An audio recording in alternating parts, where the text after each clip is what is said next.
crosses are cut out on a CNC. It's a computerized cutting machine that cuts at 3 dimensions.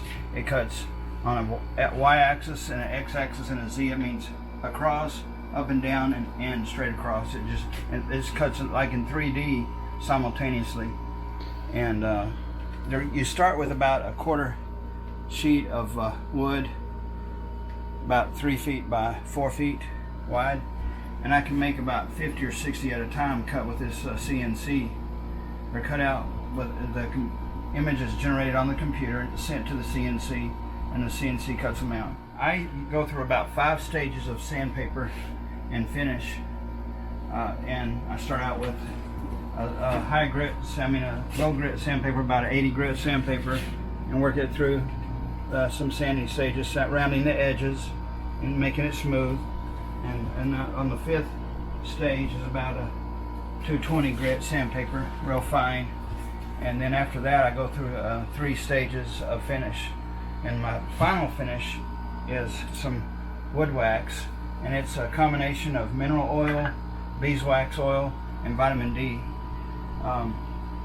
Usually it's just a paste, so I just take some with a clean rag, rub it in real good. After I rub it in for a couple minutes, then I'll take the dry side of the rag and polish it or rub it out. That mineral oil and the wax protects it, plus it makes it so that everybody's hands have oil in them. Some have more, some have less, but the oil eventually will make the finish dingy, or not as the sheen won't be as bright. But this wax will prevent and slow down that process from happening. It makes it last longer, the finish. They're ready for delivery. Show me what it looks like when you hold the cross. Like normally somebody's kind of gripping around it like that. Right. Like the grip of grace. Exactly. They're made just to remind people, just a gentle reminder of God and His presence, that He's always with us, even through the good times and the bad times. As it's written in Psalms 135 verse 3, that verse says, as soon as I pray, you answer me and you encourage me by giving me strength. And these crosses I first started making when I was diagnosed with cancer, and I needed something to hang on to during my cancer diagnoses and treatments here in Amarillo. And I just need something to hang on to. Pretty soon the nurses, technicians, everybody's asking me, what are you holding on to there, Mark? And I show them, next thing you know, I'll start making for other people. They don't have to be going through cancer. Could be going through a month that has more days than money, or a flat tire, or anything that just makes life tough. It's just a nice reminder that God's with you. So I make them small enough you can put in your purse or put in your pocket. They can be sent with a military person going overseas to serve our military. They can be sent with a student going off to college. They can be hand delivered to somebody in the hospital. So there are just a million ways to use these, just to encourage you that God is with you and God loves you and He answers prayers. So you have a very interesting story yourself. You've got the book here. This was your first book that you had written, called The Last Ride, From Tragedy to Triumph. You and your wife wrote that together after a motorcycle accident, hence the motorcycle's on the cover, and you were in Abilene for that. So how long were you in a coma after that wreck? 2 weeks. 2 weeks. And when you came out, West Texas Rehab, as well as your physical therapist, kind of encouraged you to do something working with your hands, correct?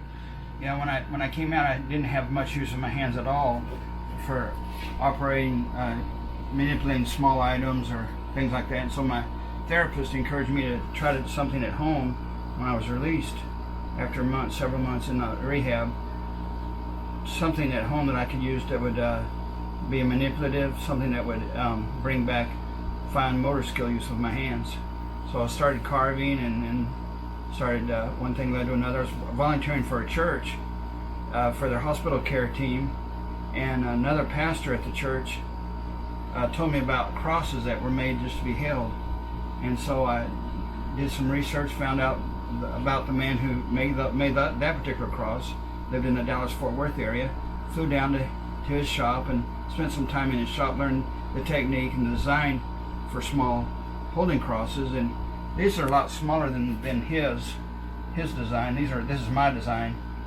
And then it just kind of grew from there. As something that started out as therapy, that gained some use of my hands into a means of ministry to encourage others and encourage prayer and inspiration. And you've actually been able to take that then, and I know you've done your own ministry, looking at your second book here, Crosswords. And that is a picture of your hand holding the holding cross. Tell me about where you came up with the ideas for the stories that are in there. How were you inspired for that? I don't mean it in a trite way, but really God just inspired me to start giving these crosses out as I was inspired by people's response when I was at the cancer center. Then I thought, well, if I can give them out there, I can give them out anywhere. So I started keeping a little box of crosses in my vehicle that I would just hand out to people if I found out. I don't ask a lot of questions, but somebody at the fast food drive-through might tell me they're having a bad day or something like that, and I'll just tell them I'm not stalking you, or I'm not going to bother you. I just want to give you a little reminder that God is with you through the good times and the bad. And I'd give them a little cross. And I started putting stories of giving these crosses out in everyday life on my Facebook page. And I wouldn't put their personal names or personal information that would give their story out, but I'd put where I was, and then I gave a cross to somebody, etc. And I called the stories Crossword. Several people on my Facebook page read those stories and said, Mark, you ought to put those into a book. They're quite a collection of inspirational stories of prayer and of inspiring people. So I did. This was published a couple of years ago through Amazon, and it's called Crosswords. They're just filled with stories of giving crosses out to encourage and inspire people.